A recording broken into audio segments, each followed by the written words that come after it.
You. All right, so great. Hare Krishna, everyone. Welcome back once again to the Bhagavad Gita Study Circle, and we are here discussing chapter 7, and we are in the session number 76. So we have been discussing very extensively about chapter 7, and there are some nice things that Krishna is going to explain further. In today's session, we will see how there are so many different ways people worship and how people get deviated from the real goal, right? So what we will do now, we'll begin with the Pranam Mantras. It will be displayed on the screen. So kindly join your palms and you can all chant along with me the Pranam Mantras. Okay, so let's begin with the Pranam Mantras. And we dedicate this session to His Divine Grace A.C. Bhaktivedanta Swami Prabhupada, who is the founder Acharya of ISKCON and my beloved spiritual master. So join your palms and let's start with the Pranam Mantras. नमो विष्णुपादाय कृष्णप्रेष्ठाय भूतले श्रीमते भक्तिवेदान्ता स्वामिन्निति नामिने नमस्ते सारस्वते देवे गौरवाणी प्रचारिणे निर्विशेषा शून्यवादी पाश्चात देशतारिणे जय श्री कृष्ण चैतन्य प्रभु नित्यानंदा श्री अद्वैत गदाधरा श्रीवासादि गौरभक्तवृन्दा नमो महावदान्याय कृष्णप्रेम प्रदायते कृष्णाय कृष्णचैतन्य नाम्ने गौरतुषे नमः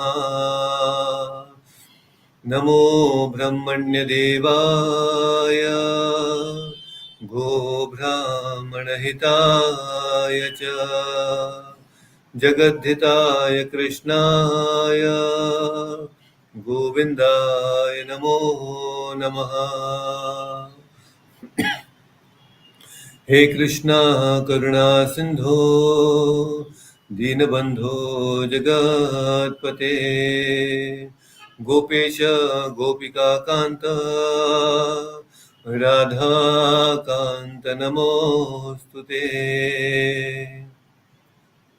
तप्तकाञ्चन गौराङ्गी राधे वृन्दावनेश्वरी ऋषभानुसुते देवी प्रणमामि हरिप्रिये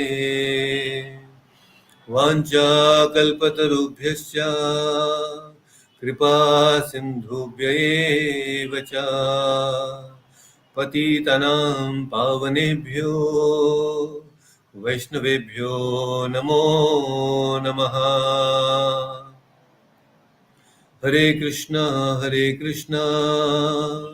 कृष्ण कृष्ण हरे हरे हरे राम राम राम हरे हरे ओम अज्ञानतिमिरन्धस्य ज्ञानञ्जनशलाकया चक्षुरुन्मिलितं येन तस्मै श्रीगुरुवे नमः हरे Krishna. So once again, welcome back all of you. So just let me see who else has joined. So we have Vinodji joining us on YouTube.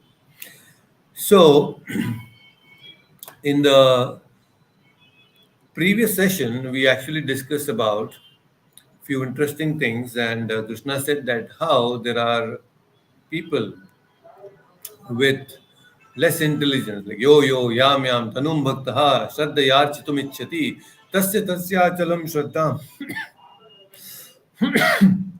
tam eva vidadamyaham. Excuse me. So Krishna had explained that how people who are actually filled with lust and they have some material desires, such people actually they worship the devatas. They go to the devatas and ask for benedictions. They develop faith towards this devatas. And here Krishna is saying in 21st, which we discussed, that Krishna is saying that that faith in the demigods also is actually enabled by me. I ensure that they develop that faith. Krishna is so liberal.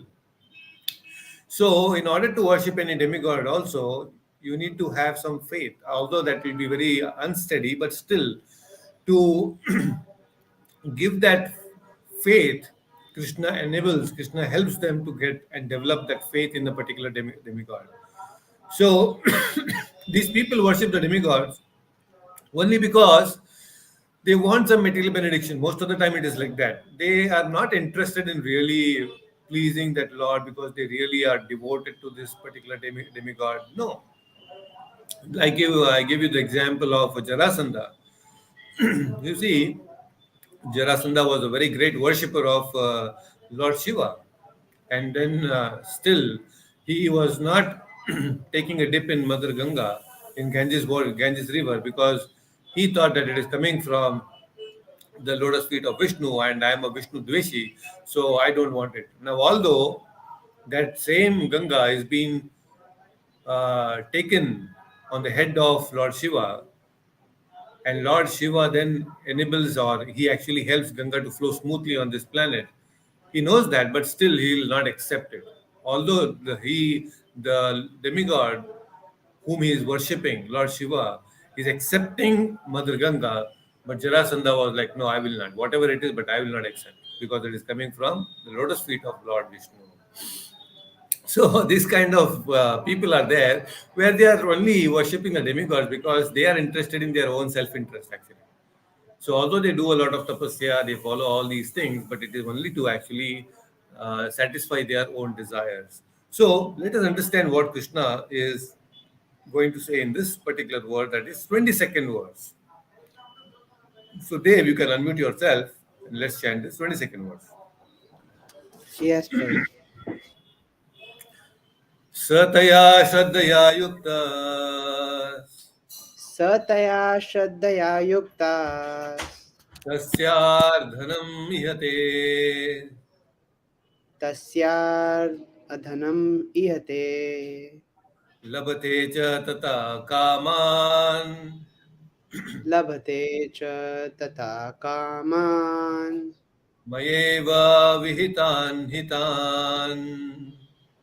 Maeva Vihitan Hitan Once again, Sattaya Shraddhaya Yuktas Sataya Shraddhaya Yuktas Tasyaradhanamihate Tasyaradhanam Ihate Labhate cha tatah kaman Labhate Cha Tata Kaman Maeva Vihitan Hitan. Maeva Vihitan Hitan. Wonderful, very nice. Please read the translation.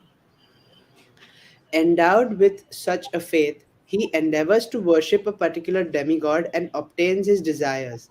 But in actuality, these benefits are bestowed by me alone. Hare Krishna. Hare Krishna, very nice. So, see what Krishna is saying here. He is saying that all these people actually they're worshipping the Lord and they're worshipping the demigods, and all that is actually given to them by me. Now, when they pray to these devatas, the benefits that they get, Krishna is saying that also comes from me. Actually, I'm the one who actually gives all these benefits to them. It is not independently that the devatas also have the power to give them benediction, whatever they want. It's not like that. This is the wrong understanding. Actually, the demigods they cannot award any benediction to any of their devotees without the permission of the Supreme Lord. That is what Prabhupada is saying in the purport also, that the living entity, they forget all the wonderful property that Lord has. And the Devatas, the demigods, they do not forget. The Devatas, they always remember that what Lord is giving them. And out of that, some portion they give to their devotees. But ultimately, from whom it is all coming? It is coming from the Supreme Lord Krishna only. So, when the Devatas are being worshipped, they may achieve some temporary result, and it is not unlimited result, it is limited result. Just like we have now limited talk time, unlimited plans, limited plans. So, all these Devata worshippers, they will only get limited plan only. They will not get unlimited plan. Unlimited plan is only with unlimited Lord. So if we want unlimited benefits, then we should actually think a little seriously about it and stop asking any benediction from the Devatas. Because anyway, all these benedictions that we are going to get is temporary, because our body is temporary and this whole material universe is temporary, and the Devatas are in a temporary world. So anything that we get from this material world, either from a Devata or our family members or anybody, is going to be only temporary. So that is why Krishna is saying that such people who desire material enjoyment, ultimately they will contradict all their desires and they'll be in confusion. But devotional service to the Supreme Lord is not like this. Supreme Lord, the bhakti towards Krishna is completely different, at a different platform than the worship of the Devatas. Many people think that, okay, anyway, the worship of the Devatas and the worship of the Supreme Lord is all on the same platform. But it is not like that. Krishna is very clearly is going to explain that in the next verse, because Krishna is going to say that how the Devata worshippers and the Supreme Lord worshippers, the results are completely different. They are not on the same platform. Actually, we should know very carefully, and if you analyze that any of these benedictions that people get from the Devatas, they become an impediment in your path towards spirituality. It's going to be like that. Because when they give you any material benediction, we get so enamored, people get so enamored by these material benedictions, that ultimately they become an impediment in our spiritual life. So that is why Krishna is going to explain that in the next verse, that how the worship of the Devatas and the worship of Krishna is completely different. They are not on the same platform at all. This should be very clear to us. Now, that doesn't mean that we should not worship the Devatas. It's not that we should not give them the due respect, because in the Vedas, there is a description of the worship of the various devatas for different benedictions and all these things. So, as devotees, we don't worship devatas in the sense that we want some material benedictions. We only ask them for helping us in our devotional service to Krishna. That is how we worship them. That is why there are different types of worshippers. What are the different types of worshippers? One are called uh, Traividikaru. Traividis matlab those people who worship the Vedas and all that is there in the Vedas, and that is why they worship all the demigods also for material benedictions. Anybody who does all these things, they are called, they follow the Trividi. Trividi means they follow the Vedas, but for material benedictions. But there are Bhagavatas. So Bhagavatas are not like they want some material benediction. Bhagavatas are, they follow the Vedas to please the Supreme Lord. They want to get closer to the Supreme Lord. So that is why we should not become Trivedikis. We have to become Bhagavatas. And that is why our following, what we follow is, it's a Bhagavata Dharma. What we follow is the Bhagavata Dharma, because we want to become the devotees of the Lord. Right? So let us understand that in the next verse, Krishna is going to explain very beautifully. So, Hina Mataji, you can unmute yourself and let's chant the next verse. That is Yes, the 23rd verse. Antavattu phalam tesham अन्तवत्तु फलं तेषाम् tadbhavatyalpamedasam तद्भवत्य अल्पमेधसाम् देवान् देवयजो यान्ति देवान् देवयजो यान्ति मद्भक्ता यान्ति मामपि. मद्भक्ता यान्ति मामपि Once again, antavatu phalam tesham अन्तवत्तु फलं तेषाम् तद्भवत्यल्पमेधसाम् तद्भवत्यल्पमेधसाम् देवान् देवयजो यान्ति देवान् देवयजो यान्ति मद्भक्ता यान्ति मामपि. मद्भक्ता यान्ति मामपि. Wonderful. Please read the translation.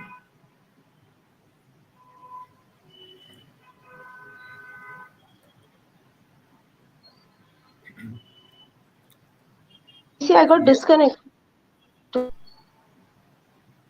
Okay, now can you try? Let's see. Men of all intelligence worship the demigods, and their fruits are limited and temporary. Those who worship the demigods go to the planets of the demigods, but my devotees ultimately reach my supreme planet. Hare Krishna. Oh, wonderful. Just see. So Krishna is very clearly stating here, Antavantu phalam tesham tat bhavati alpamedasam. So what does it mean? So Krishna is saying here, Antavattu. So any benediction that you get from these devatas, any devata, Antavat, it will ultimately end at one particular time. So it's not an unlimited plan, it is a limited plan. So all this phala that we get from the devatas is going to be very temporary. So Krishna is saying, why do you want to get this temporary thing? Why are you running behind these temporary benefits? Tad bhavati alpamedasam. So that is why Krishna is saying, when I am telling you very clearly that there is a possibility of getting such a wonderful permanent result, and you are running behind this temporary result, that means alpamedasam. You are not actually using your intelligence. You are running behind these temporary things. So this is not right. And then Krishna is also saying, Devam, Devayajo Yanti. So with this, Krishna is very clearly making us understand that anybody who worships the Supreme Lord, they are going to the planets of that particular devata. Suppose there is someone who is worshipping Indra, very ardently he is worshipping all throughout his life. He is a great devotee, he is a bhakta of Indra. Then ultimately, Devajajo Yanti, they will go to the Swarga.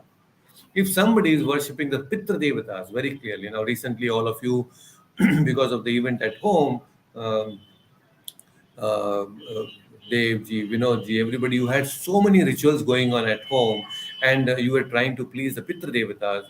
And anybody who is constantly worshipping the Pitra Devatas all throughout his life, then they will be promoted to the Pitra Loka. So similarly, who wants to go to Brahma Loka, they will be worshiping Brahma. So all of these different lokas within this whole universe are all temporary because they will all come to an end at one particular time. Then Krishna is saying, Mad Bhakta Yanti Mam Api. Those people, all the great devotees who are actually my bhaktas, Mad Bhakta Yanti Mam Api, they will come to my planet. Now, is Krishna's planet as same as the planet of Indra or Chandra? No, this is completely different. The planets of Indra and Chandra are very, very different from Vaikunta or Goloka Vrindavana. Goloka Vrindavana and Vaikunta are completely permanent, very beautiful. And there you can enjoy unlimitedly. But whereas here, even to the topmost planet like Brahmaloka, it is temporary. So this is not going to help us, you see. So we have to understand this fact. We should not run behind temporary things. Alpamedasam. We should not become alpamedasam. Right? So with this, we'll try to understand this little bit more better with some very beautiful pastimes that are explained in our scriptures and especially Mahabharata. So we have Achyutanji also joining us at in the YouTube. Very nice, Achyutanji. Thank you so much for joining. So now let us understand this important thing. Very beautiful pastime, actually. In the whole Mahabharata, there are many pastimes, but the beginning of the Kuru Vamsha, you know, Kuru Vamsha actually began from a very great king called Yayati. You must have heard about Yayati. Yayati was a very famous character, a very wonderful king that has been mentioned in the Mahabharata and, of course, other scriptures also. So, Yayati was a very energetic, very powerful king, and he was ruling the whole planet, and he was extremely powerful, and with such that it so happened that he had married the daughter of Shukracharya. That is, she was Devayani. So Devayani had married this Yayati, and it was going very well between them, Yayati and Devayani. But it so happened that this king Yayati also had attraction towards Sharmishta. Now, Sharmishta was the friend of Devayani previously, and Devayani was the daughter of uh, Shukracharya, and Sharmishta was a daughter of a king. So, Vishwakarna, I think. So, that is how. Now, it so happened that Devyani had actually made Sharmishta as her maidservant because there was a fight between both of them, and that is how Sharmishta had become a maidservant at the place of Devyani. And Devyani and Yayati had children. Devyani and Yayati, they had Yadu, Puru, and many other sons like that. And during the marriage of Yayati and Devayani, Shukracharya had told that if you are getting married to my daughter, Yayati, you should not get married to anybody else. My daughter will be your only wife. But it so happened that Yayati actually got attracted to Sharmishta, and that is where Devyani had a problem now. So Devyani became very upset. And then she goes back to the father and says, see, father, this is injustice. You had very clearly stated that I will be the only uh, uh, wife of Yayati, but now you see he is also having a relationship with Sharmishta. And that is not good. I'm totally disturbed. I'm perturbed. And Devyani was very powerful in terms of her speech and her all those typical womanly nature. So she could incite that anger in her father also. Shukracharya became very angry, and in that anger, imagine now Shukracharya, very powerful sage, he, without a second thought, he actually cursed Yayati. He cursed Yayati that you will lose your youthfulness and you will become an old man. Now, quite youth, he was quite young. And now he is cursed to become an old man. And some days passed by. Now, Yayati went back to Shukracharya and he told, see, okay, all right. I mean, you curse me to become an old man, but then you think about your wife also. I mean, think about your daughter also. Devyani, she is youthful, and now I am an old man. And don't you think that it is injustice made to her? And we are supposed to enjoy, and you have made me old man now. And then Shukracharya was thinking, oh, yes, it is right. I mean, my daughter also has to enjoy her life. Now, this way it is not going to be possible. So then Shukracharya made an arrangement. He said, okay, if you want to regain your youthfulness, then you can exchange your your old age to someone else. Only if somebody agrees, a youth agrees to take your old age and you take his youthfulness, then it is possible. Otherwise, it is not possible. Now, now don't ask me how this is possible, but in the olden days, that was all possible because in uh, Vedic culture and the kind of powers the sages had, they could make anything possible. Anything material, no, can be manipulated. All these manipulations can be done, and that's why many people today also they are trying to somehow remain very young and youthful. There are a lot of people do that. They are trying, scientists are trying to discover so many new ways to find how we can always remain youthful, many ways. And there are some very horrible traditions also in this world, the darker side of the world, which you may not be knowing, or you will feel really so disturbed by this. There are sadistic people who actually, in order to enjoy youthfulness, they actually kill the babies, young babies, and they drink the blood of young babies because they think that the blood of the children can actually give them that youthfulness. There are people like that. A lot of child trafficking happens. Most of you may not be aware why it happens, but there are reasons like this. So they drink the blood of small children. Why? Because they want to be youthful, but ultimately they cannot. Now, many people actually they think about this pastime and they think, oh my God, what is the secret that Shukracharya had given to Yayati? So that we can also actually become youthful. If we get this formula, we can also enjoy our life, being very young. But luckily, that Mahabharata has not given this formula, is not described. So Mahabharata knows that people will always try to exploit. But then you see, Yayati was given this option that now you can exchange your old age with someone who is very youth, very young.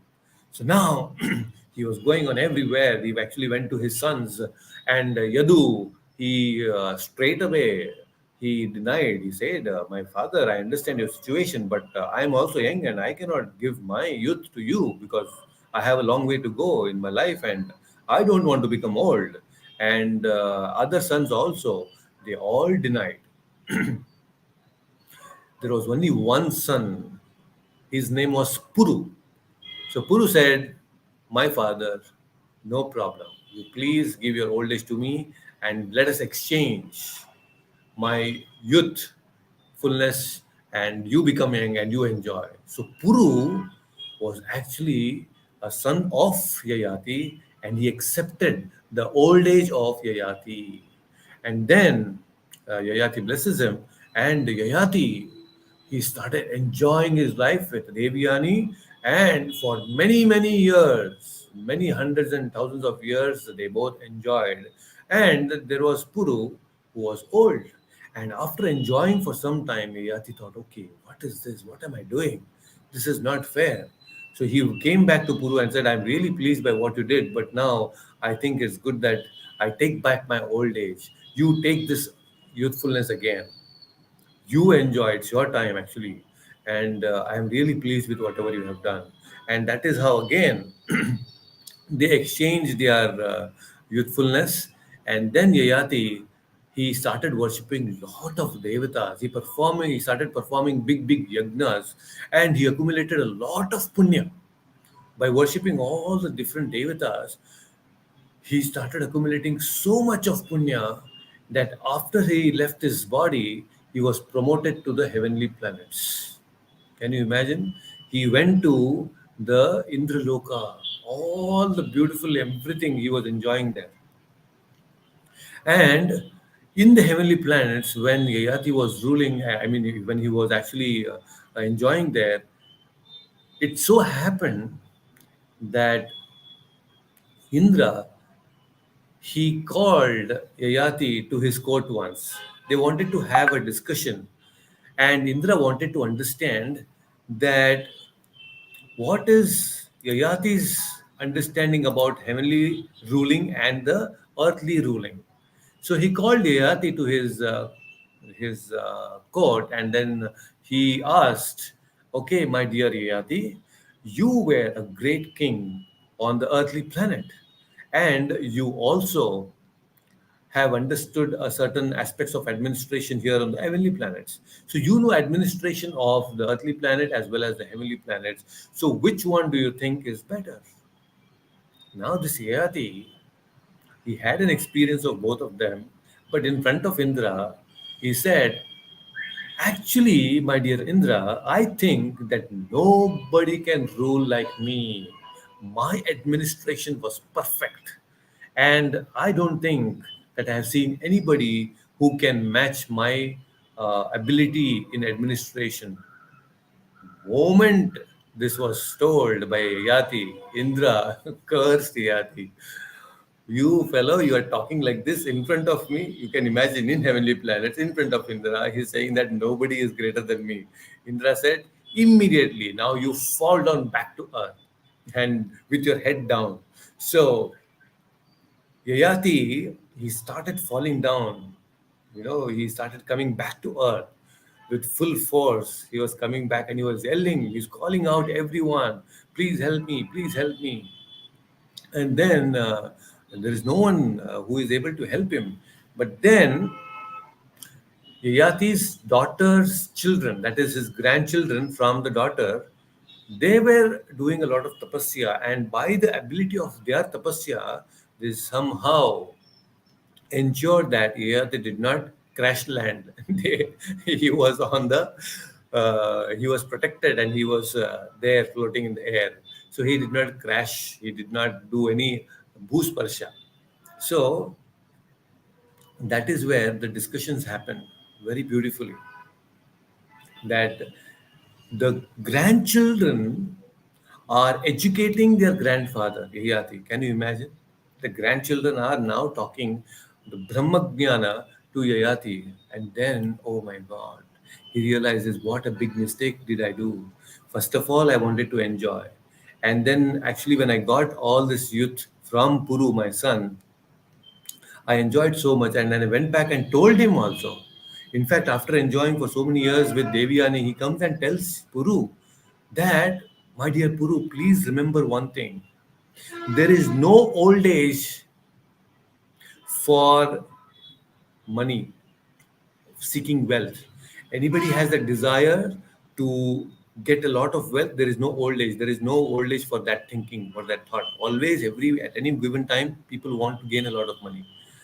In very beautiful verses there in Mahabharata when he talks like this. And then he also says that there is no old age for the thought that I want to remain, I don't want to die. That nobody wants to die. That thought of, oh, I should always be eternal. I always want to be. I don't want to die. Will be there no matter how old you become. So there is no old age to these thoughts. One is that I want money and I don't want to become old. I want to be young always. So there is, for these thoughts, there is no old age. They'll always be young because no matter how old we become physically, we will always think about these two things.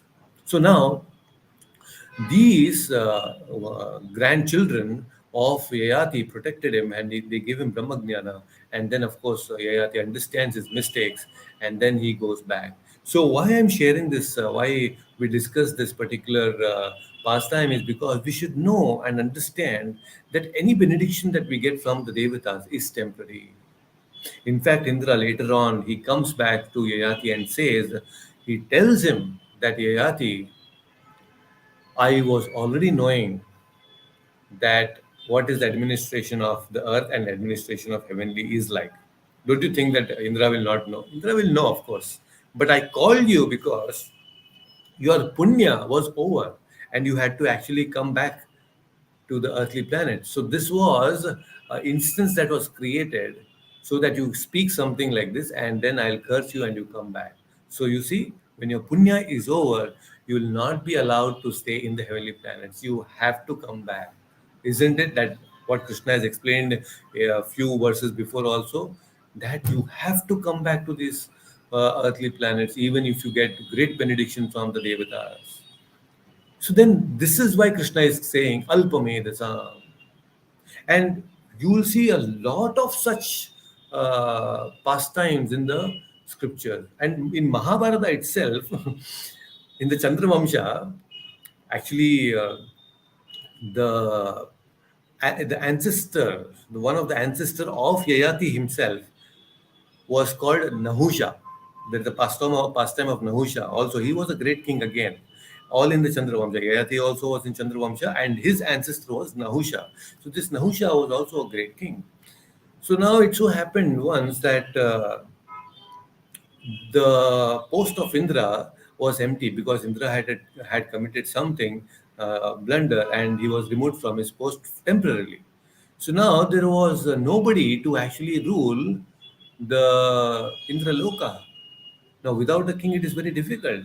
So now, when Agni was asked or any other Devata was asked, none of them were actually wanting to take that position of Indra because the position of Indra is not so ordinary. At the same time, Agni and other Devatas, they have their own responsibilities. Agni cannot say, okay, I'll do this also, I'll do that also. No, it's not like that. It's not like the administration that we see in our politics on the planet here, especially in India. We take this portfolio, we take that portfolio, and I will do all the khichdi. No, that is not the kind of administration that happens. The administration in the heavenly planets is all very perfect, very well organized. It is not unorganized like the structure of politics that we see, the administration that we see in India or anywhere else in the world. The administration of the Devatas is extremely precise. They do everything beautifully, very well organized, these people are in terms of administration. So Agni said that I cannot take the position of Indra. You have to better find someone else. So all the Devatas were denying the position of Indra, and that is when the Saptarishis and other Devatas they approached this king Nahusha, who was ruling on the planet Earth. Now they came and gave him this wonderful offer. Oh, Nahusha, you are ruling this earth. Why don't you come and rule the Indraloka also? Now, Nahusha, he was very, very happy. I mean, imagine Devatas and coming and offering him this wonderful opportunity. And then Nahusha, although very interested and excited, he says, but how can I? I'm a very ordinary person here on the earth. How can I rule the heavenly planets? It's not going to be possible. Although he wanted to, but he says this. He put forward this kind of statement. Then the Saptarishis, they say that don't worry, we will transfer our punya to you. We will give you a lot of punya. And accumulating that punya, you will actually be able to go to the heavenly planets and you will be able to rule the heavenly planets.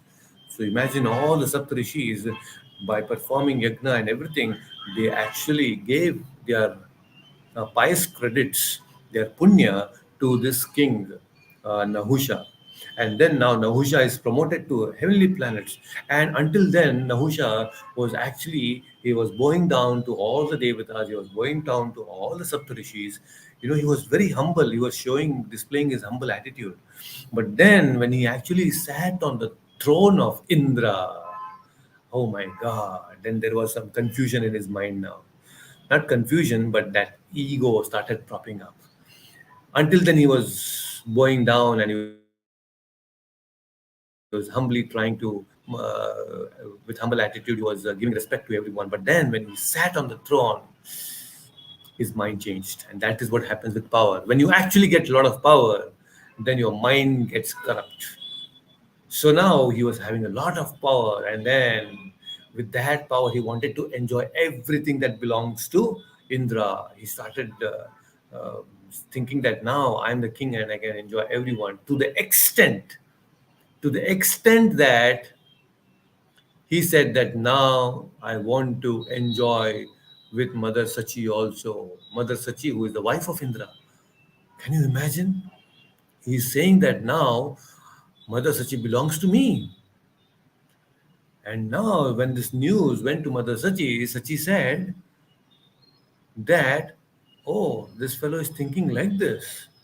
So, if he wants to be with me, Mother Sachi says, then he should actually come to me on a palki, which is carried by the Saptarishis. So, this was her condition. If he has to come and meet me, be with me, then he has to come in a palaki which is carried by the Saptarishis. When Nahusha got to know about this, you can imagine he had that power. He said that, okay, Saptarishis, you all now have to carry me in a palaki and take me to Sachi Devi. Saptarishis, who have given him so much of punya, now he is ordering him to take him to Sachi Devi. Now, all of them giving respect to that position of Indra, they all carried the palaki and then they were carrying this Nahusha in the palaki. And on the way, that is when the Saptarishis, they ask a question. They ask a question to Nahusha that, oh Nahusha, do you believe in the authority of the Vedas? And Nahusha was like, oh my God, why are they asking me this question now at this moment? Do you believe in the authority of the Vedas? Now, if he says that, yes, I believe in the authority of the Vedas, then how can a person who believes in Vedas think of enjoying with somebody else's wife? Just see, how can I go and be there with somebody else? But at the same time, if I say that I don't believe in the authority of the Vedas, then how can you become a king in the Indraloka? Because Indraloka means you are a king in Indra means you have to accept the authority of the Vedas. Just imagine a politician in India, he says that I don't believe in the constitution of India. Can he say like that? Even just little here and there, some statements they make against the law of constitutional law, then you see that, that becomes a big news and it starts flashing everywhere, isn't it? People start trolling them like anything. Now here, this Nahusha was in a fix. If I say yes, it's a problem. If I say no, that's a problem. But then, out of his arrogance, he said that, yeah, I don't believe in the authority of the Vedas. And the Saptarishis, they were wild now. They said, you don't believe in the authority of the Vedas? Now we curse you that you become a Ajagara, a python in the earthly planets. Okay. And he was cursed to become a python in the earthly planet. And then this Nahusha says, okay, dear Saptarishis, by your punya only you brought me. It's not that I asked for this. You only brought me to this heavenly planet. And now you're sending me back. What will happen to me? How can I be like a python there? And when will I get liberated with that body of the python? See? Then the Saptarishis, they say that don't worry, when a person more qualified than you will come and he will take away all the punya because he had a lot of punya that cannot be taken away. This Saptarishi, one more problem is all the rishis, when they give something, they cannot take it back. It's not that, oh, I have given you punya, will take back the punya. No, they cursed him to become a python, but not, they did not take that punya back. So then what will happen to me? You said, okay, don't worry. There will be a great personality who is powerful than you who will come and he will take all the punya from you. Just see. The punya which he acquired from the Saptarishis became a cause for Nahusha to become a python. Now you're understanding the situation. Alpamedasa. That's why we should be very careful. These are very dangerous and precarious conditions. Temporarily, it looks low, very nice. I can become a great Indra, Chandra, or whatever, but then it all comes with its own baggage. Very temporary they are. These results that we get from the Devatas are very, very temporary. And then this Nahusha, when he became Python, later on, Bhima, when they were actually going through the forest, he was caught by this Ajagara. Bhima was caught by this Ajagara. Now, Bhima could rip apart this Ajagara very easily, but then Bhima, Aram say, he was sitting quiet, and this Ajagara was, it had completely bound this Bhima. And then while it was binding Bhima, all the punya that was there in that Ajagara was actually transferred to Bhima. Was transferred to Bhima later on. This is how it is all explained. So you can imagine that that is why Krishna is saying Alpamedasa. So we have to be extremely careful when dealing with any of these devatas. Never ask for any material benedictions. Krishna will provide us. When he thinks that we are qualified, Krishna will definitely provide us all that we want to do and all that we are supposed to get. We should not hanker for all these temporary fruits. And one thing, my dear devotees, I'll tell you that once something that has been assigned to you, you will get it no matter what it is. When in this life you're supposed to get some fruits of your papa and punya, you will get it. So why do that extra endeavor? When you're supposed to get something on its own accord, you do that extra effort and then think that, oh, I'm very intelligent. See, I worked and I got it. No, you will anyway get it, because the arrangement is such that you will get all that you're supposed to get, and you'll never get what you're not supposed to get. So that is why many people in India, they worship that. Okay, anyway, worshipping the devatas is as good as worshipping the supreme Lord. But it is not true. They don't understand this fact. That's why Krishna is telling that they are Alpamedasa. So they, no, no, these devatas are all different parts of the universal form, the Vishwarupa of Krishna. So how does it matter? Because when we are actually worshipping all these different devatas, in one sense, it is being worshipped. We are worshipping the Supreme Lord. No, they might be the different bodily parts, the limbs of the universal form of the Lord, but where do you actually put the food? You put the food only in the stomach, because only when you put the food in the stomach, you get the nourished, the whole body is nourished. So, similarly, many people, the so called worshippers of the demigods, they don't understand that the whole body and all the devatas will get nourished only when we actually serve the wonderful Supreme Lord, who is the source of everything, right? So they are part and parcels of Krishna. All these devatas are part and parcels of the Krishna, of the Supreme Lord. But they know that what is the position of Krishna. We do not know the position of Krishna. So that is the difference between the devatas and us, right? So we should not go behind these perishable benefits that we get from the devatas. We are devotees. We give due respect to all the devatas, but at the same time, we actually don't worship them. Mad bhakta yanti mam api. When Krishna says api, it means that, okay, devan deva yejo yanti, you will go there to their planets, to the devata planets, and if you worship me, you will come to my planet. But you can worship the devatas in the sense that only ask for spiritual benefits. Don't ask for any material benefits. That is all. So, isn't it very dangerous? So, we have to be very, very careful, extremely careful. So, now let us understand the next verse. So, Uma Kumar, you can unmute yourself and let's chant the next verse, and that is very interesting also. Okay, Prabhuji.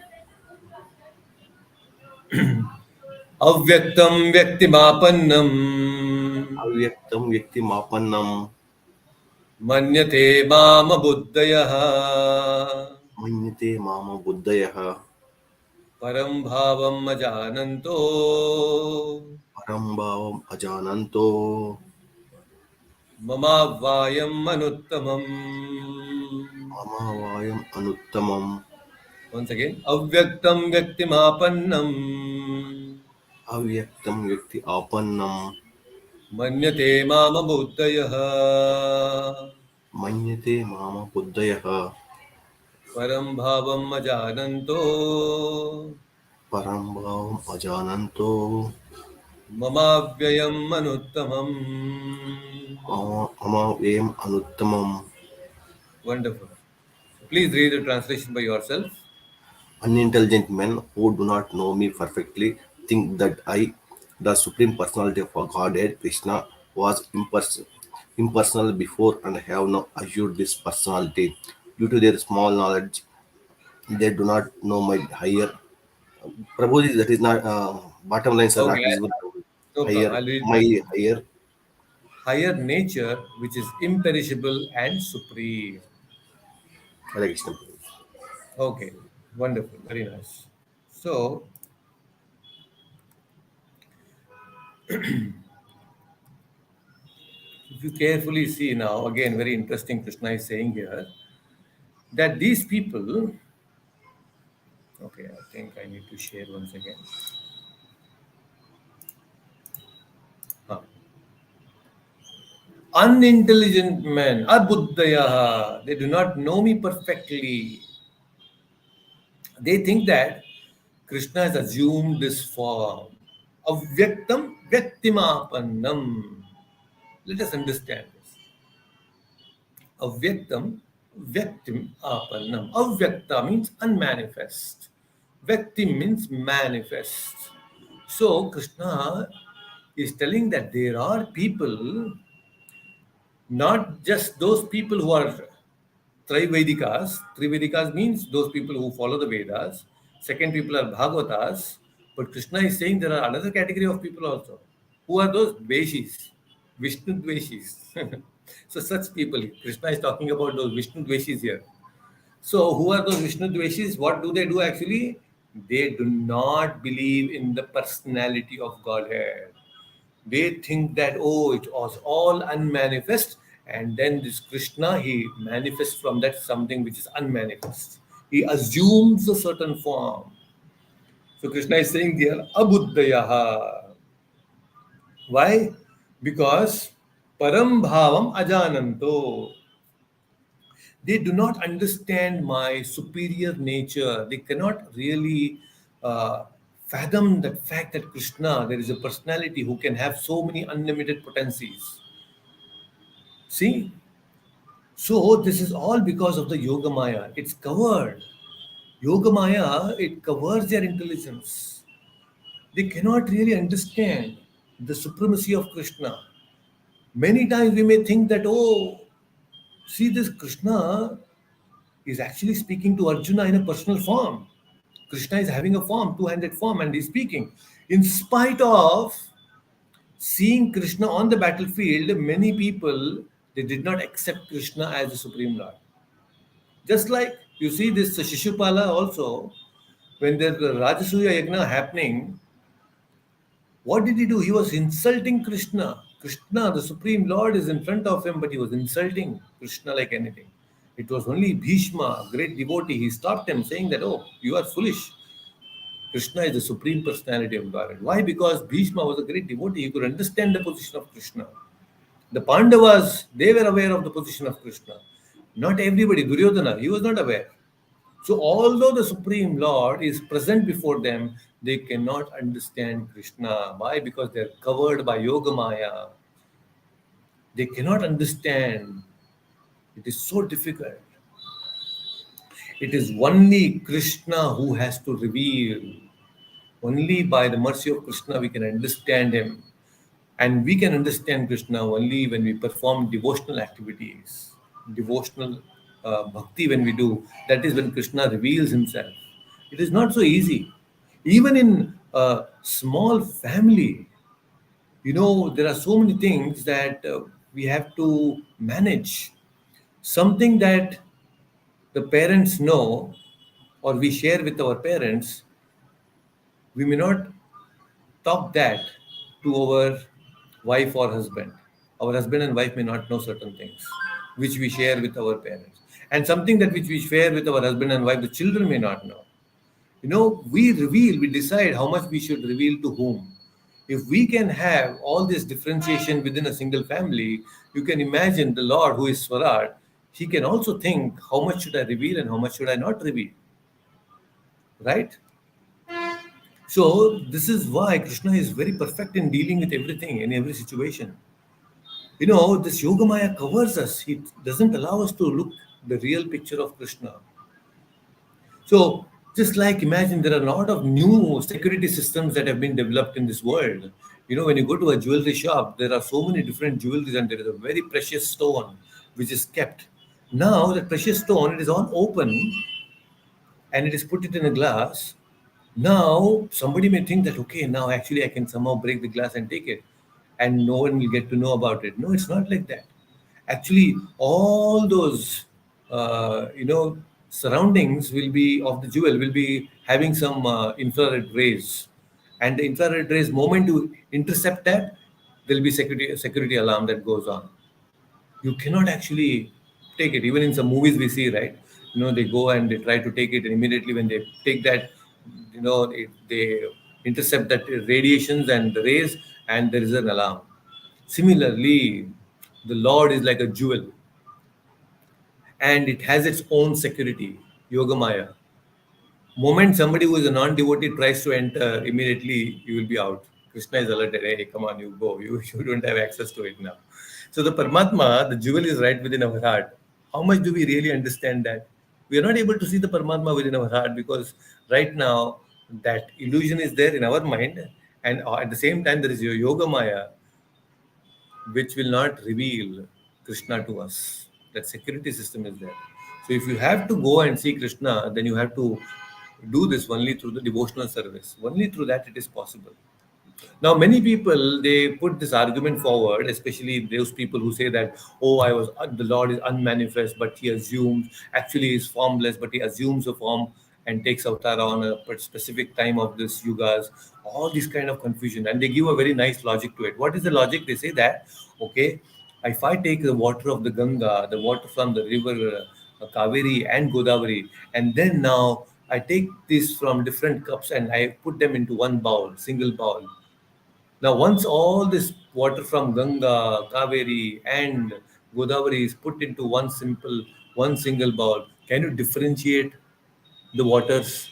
No, we cannot differentiate the water. So this is their argument. They say that everything is one. All this Ganga and other things, they are all actually like souls, and this amalgamation of all these different waters in the pot, the big pot, is the super soul. So there is no differentiation. Everything is one. They like this concept of one. They want to be God, and that's why they think that unmanifest manifest, avyaktam vyaktim. They don't understand the fact that actually, you see, the water of the river, when it all goes into the ocean, many rivers are going, and actually they actually go and join the oceans. Now when they join the ocean, it as if looks like everything is one now. The water of the ocean, the water of the river is all the same. There is no differentiation. But still, in actuality, you see, the water of the river and the water of the ocean are not one, but they are in the same place. The water of the river and the ocean are in the same place. They are not one, but they reside in the same place. That is why you see the water of the river is sweet, the water of the ocean is salty. The characteristics is very different. Now, this differentiation, we cannot differentiate them. Now, when all this is mixed, all the waters are mixed in the ocean, we cannot differentiate them. We do not have that ability to differentiate. But just because we cannot differentiate this water from the rivers, does it mean that they are actually one? No, we are unable to differentiate the water, but the sun knows how to differentiate the waters of different rivers. That is why when the sun evaporates the water from the ocean, the water of the Ganga is carried by a cloud, and then the cloud goes back to where it belongs to. The water is sent back to where the Ganga is originating from, or it falls in the Ganga water only. Similarly, the water from the Kaveri is picked up by a cloud, and that cloud and shower that. It rains only in the Kaveri river. Similarly, the Godavari river. That's why many times when we have the clouds, moving around, it feels as if, okay, this cloud is now going to come and shower here, but then gradually it moves away and it goes and rains somewhere else. Because only the water of that particular river will go back to its own water, which goes back to its own origin. So we may think that, okay, the water of all the rivers is getting mixed with the ocean and everything is one. No, it's not like that. You see, this is the arrangement. The water of the Ganga goes back to Ganga, Kaveri, Kaveri, and similarly every other river. This wonderful management is done and taken care by the sun god. The sun god is taking care of all this differentiation part. What to speak of sun god when you give the milk mixed with water? It looks like, oh, it's all the same. When you mix water with the milk, it looks as if the same. It's all amalgamated. But then the swan, the Hamsa Pakshi, it has the capacity to differentiate between the water and the milk. When a Hamsa Pakshi can have this ability to differentiate, now you can imagine the differentiation that we can have between the Supreme Lord and ourselves. So when people talk about such merging into the Brahma Jyoti, merging into this and that, it's all very foolishness. We should never accept such theories and philosophies. So we can never at any given point of time become God. That is not possible. And that is why very nice, very great disciple of Ramanujacharya also says this. His name is Yamunacharya. So Yamunacharya has very nicely, appropriately quoted, and this is actually given in the purport also by Prabhupada. He says that Yamunacharya is saying, Tvam Shila Rupa Charite Parama Prakarshate Satvena Satvikataya Prabalaischa Shastrahi Prakhyata Deva Paramata Vidhamatascha Naivasura Prakartaya Prabhavanti Bodhum.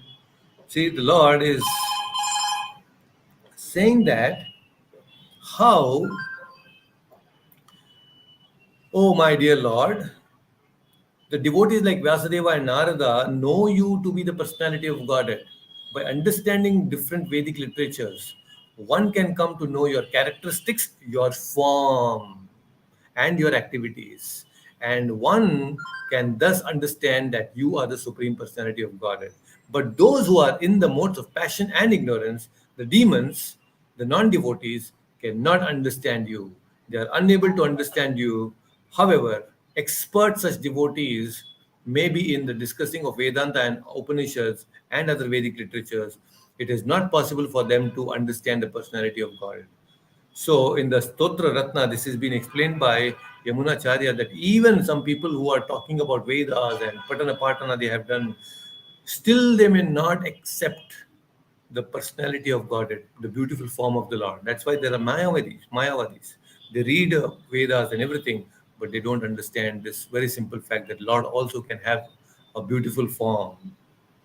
So that's why Krishna also in the Bhagavad Gita is going to explain in the ninth chapter. He says, Avajananti mam mudaha manushim tanumashtritaha. Fools, they regard me as ordinary person. They think that I am an ordinary person. So Krishna is in one way scolding these people here. Abuddhayaha, Mudaha. It's Krishna's way of scolding people.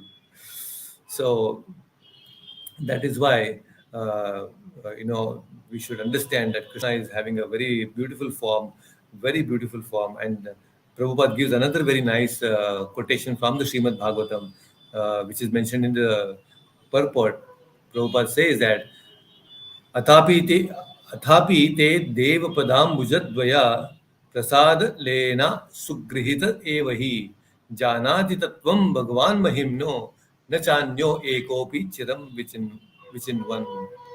So anybody who is favored even by the slight trace of the mercy of the lotus feet, oh my Lord, your lotus feet, then he can understand the greatness of your personality. See, only if we can understand and worship the Supreme Lord's lotus feet, then we can appreciate the beauty of the Lord. So that is why we recommend all of you to actually have some deities at home. Somebody has Laddu Gopal and all these things. When you worship the deity at home, you will slowly appreciate the beautiful form of the Lord. That yes, Lord is having a form; He's a person. So that is why worshiping deity is so important, extremely important. Actually, just 2-3 days ago, on 24th, very beautiful Nitai Gauranga deities were installed at my sister's place in Pune. A very nice Nitai Gauranga, and also a small set of Nitai Gauranga, which my brother-in-law took along with him on the ship. So they'll be traveling with him on the ship. So they got installed. There was devotees who had come from Vrindavan, and they installed. I'll share some images of those in the group also. So it's very important because when you perform deity worship at home, the whole family becomes very happy automatically just by the presence of the Lord. And also, there will be a lot of wonderful impact, very good impressions on the children as well. So, that is why deity worship is very, very crucial for happy living.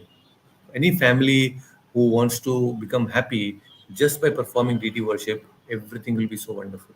Very, very nice, right? So this is what I wanted to discuss today. We have covered until verse number 24.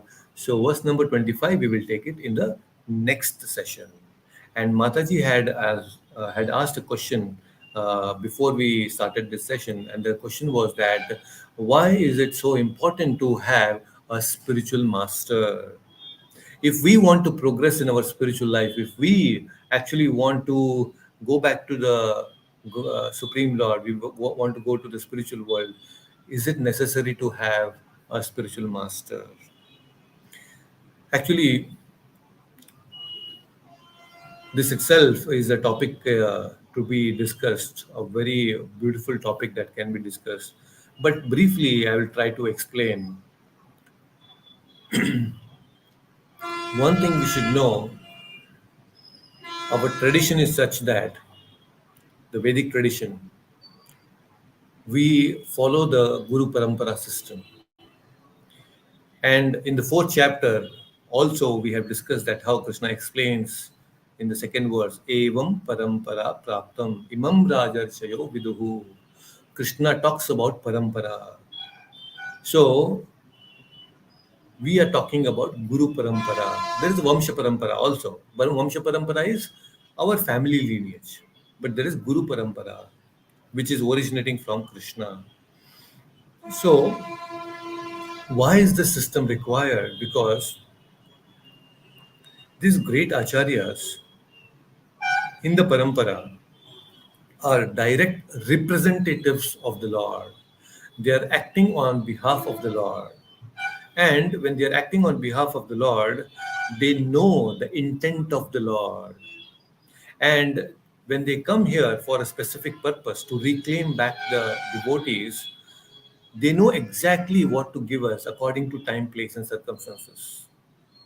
So when Prabhupada has come, he has seen the situation of the world at the current moment, and he knows the intent of the Lord. So he has designed ISKCON in such a way that it becomes very easy for all of us to understand and go back to back to God. It's only Prabhupada who can actually give this kind of a situation, this kind of a program for all of us, a spiritual program for all of us, so that we can go back to back to God. Why is it that? Because Guru is very worshipable, just like the Lord. Every morning when we wake up in the temples, we sing this very nice Mangalarti song. And in that Mangalarti song, we say that Shakshat Haritvena Samasta Shastre. What is that Shakshat Haritvena? The Guru is Shakshadhari. We begin our day by glorifying the Supreme, by glorifying our Guru. Every morning, every single morning, we begin the day by glorifying the Guru. And in that, one word, Shakshad Haritvena Samasta Shastre. Shakshadhari, the Lord, and Guru are actually non-different. In one sense, the Guru is as good as the Supreme Lord. That's why we worship. Why we have the deities of Prabhupada also in the temples? Because he's as good as the Supreme Lord. Doesn't mean that he is Krishna, but we worship him as good as God because he deserves, that position deserves. Now, why is it so required? Because the guru understands what is best for our spiritual life. Now, we cannot interact with Krishna directly. Now, Krishna is also Chaitya Guru. He is there within our heart. And Krishna actually is constantly sensing what is going on in everybody's consciousness. The moment Krishna, the Paramatma, senses that yes, this person is taking some interest in me in some way or the other way, then automatically this Chaitya Guru will manifest an external guru, and that can be all the great acharyas. For us, it is Prabhupada. So the same Paramatma, he ensures that we come in contact with Prabhupada through his books, through his devotees, through his lectures, through his presence in so many different forms. So this Chaitya Guru helps us to go to the Guru, which is in an external form, so that we can relate to him appropriately. We cannot relate to the Paramatma right now. We cannot relate to the Supreme Lord directly. So that is why Prabhupada says a Guru is a via medium between the Bhakta and the Supreme Lord. Via medium. just like a glass. The glass is a via medium between the two sides. So complete transparent, right? When you send a light from one side, it will go to the other side because the glass is a transparent via medium. So similarly, a guru acts like a transparent via medium between the bhakta and the Supreme Lord. So that is why, because we are able to relate with someone who is very physical, because our consciousness is very physical, gross. So that is why we are going to a guru, so that we understand that yes, there are different aspects of spirituality, and when we practice under the guidance of this guru, we will be able to understand the Paramatma within our heart. We will become purified, and the purification process is actually being enabled and completely directed by the spiritual master. So that is why when somebody takes diksha, diksha means what? Diksha means Divya Jnana is transferred from the Guru to the disciple. That Divya Jnana is being bestowed upon by the Guru to the disciple. So then, with that Divya Jnana, we will be able to perform devotional activity properly. So that responsibility is taken by the Guru, that yes, I am going to give this Divya Jnana. And at the same time, when you take Diksha from a Guru, the Guru takes away all your anarthas. He takes away all your previous karma. So whatever karma now remains is only the prarabdha karma. The prarabdha karma is the only thing that we are supposed to suffer. Rest all the karma, your sanchit karma, everything is taken over by the Guru. The Guru is so merciful.